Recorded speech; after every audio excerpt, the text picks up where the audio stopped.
Hey guys, this is Manu Kalia, physical therapist and Ayurvedic herbalist.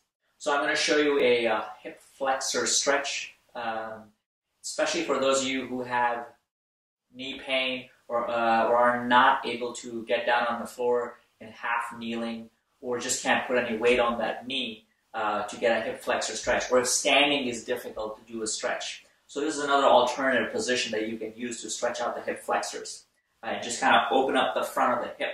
So what we're going to do is, bed will work just fine. I've had patients do even on the kitchen table, but bed usually works just fine as long as the bed is not too high.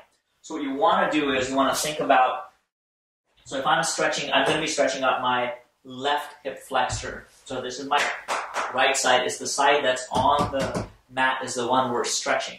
Okay. So what I'm going to do is the other leg is on the ground. Okay, I bring that leg forward so that if I can, I want to make sure my foot is flat on the ground. So just by getting in this position, it ends up putting allowing me to stretch my hip flexor a little bit easier on my left side. Okay, so next thing I'm going to do is I'm going to tighten up my glute, my left glute, this one. Okay, when I tighten up this left glute, it protects my low back, it flattens out, and the same thing is by bringing this right leg down on the ground and forward.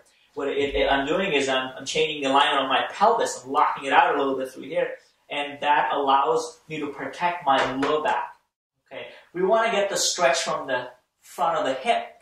Okay, your hip flexors are muscles right through in this region, and they're doing this function. Your iliopsoas, right? Your rectus femoris, those are your hip flexors. So they're tight, they cause all sorts of problems. So what we're going to do is, I'm going to bring my leg down first. The other leg is on the bed. I'm going to tighten up my glutes on my left side. That protects my spine and allows me to get an easier stretch on my hip flexors on my left side too. So next thing I can do is, I'm going to work at, I'm using my arms to raise myself up. So just getting to this position will allow me to get a stretch in the front of the hip on the left side. So throughout the movement, as I'm raising up, you want to make sure you keep your glutes tight. You can even tighten up your abdominals. So I might tighten up my lower abdominals, almost doing like a posterior pelvic tilt. So I'm tightening up my lower abdominals. I'm squeezing my butt muscles on my left side. And I'm going to use my arms to bring myself up.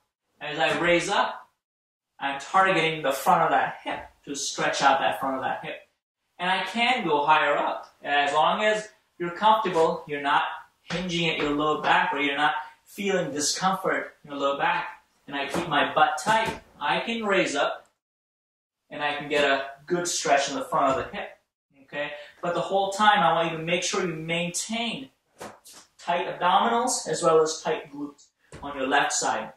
And I come up and I can get a good stretch in the front of that hip. Okay. Now, let's say if I want to go a bit further, I want to get a stronger stretch. So yes, I can come up here into an upright position, and I can still work on bending my knee. And I might even decide to reach back and grab that. So I'm getting my quads also, my rectus femoris definitely. And I'm going to open up everything on my left side, okay? But again, keep in mind, keep your glutes tight, abdominals are tight,